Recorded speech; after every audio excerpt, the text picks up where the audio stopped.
Ça y est, nous sommes partis de Lisbonne.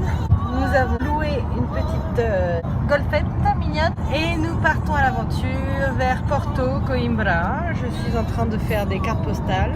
Et voilà, Paul conduit et il pleut à torrent, donc pas de regret de partir de Lisbonne ce jour-là. Nous voici à Coimbra.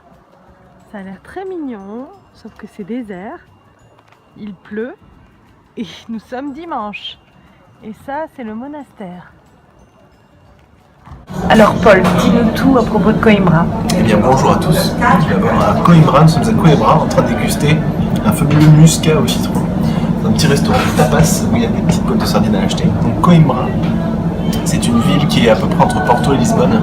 Et c'est une ville étudiante. C'est une des plus vieilles et une des plus grosses universités d'Europe.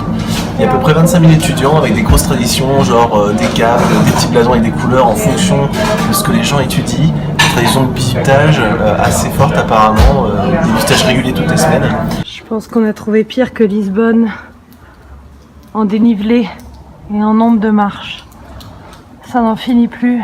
Coimbra, c'est très mignon, mais c'est très pentu. Comme Coimbra est une ville étudiante, il y a plein de revendications étudiantes sur tous les murs. Et là, plus on se rapproche de l'université, plus on en voit. C'est assez incroyable. Là, nous sommes à la faculté de droit, dans la vieille université, avec la vieille bibliothèque, une esplanade sur laquelle donne une vue magnifique. Mais il pleut, donc tant de merde. Toutes les universités sont les unes après les autres. On a vu celle de médecine, celle de lettres et maintenant celle de droit. Franchement, le cadre est super pour les étudiants. Là, on s'apprête à visiter la bibliothèque qui est juste derrière nous. On attend qu'elle ouvre et c'est une bibliothèque très ancienne et je pense que ça va être très sympa, n'est-ce pas Milou? Qu'en penses-tu? Pas le cul. Nous venons de rentrer dans la bibliothèque, la salle principale qui est magnifique avec des boiseries, des dorures, des très vieux livres et des peintures. Et est interdite à la photographie ou au film. Donc du coup, je vous filme que la salle en dessous. Ce qui est impressionnant dans la salle principale, c'est que c'est très beau, très bien préservé avec des tapisseries, plein de couleurs, des énormes étagères. Mais ce qui est le plus intriguant, c'est que des chauves-souris vivent dans cette salle pour manger les insectes.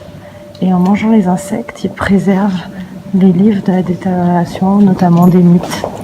Donc c'est incroyable de se dire que dans ces dorures qui sont si préservées, il y a des chauves-souris qui font leur nid. Petit apéro familial avec Paul. Et ici, la bouteille de Porto vide. Je vais vomir.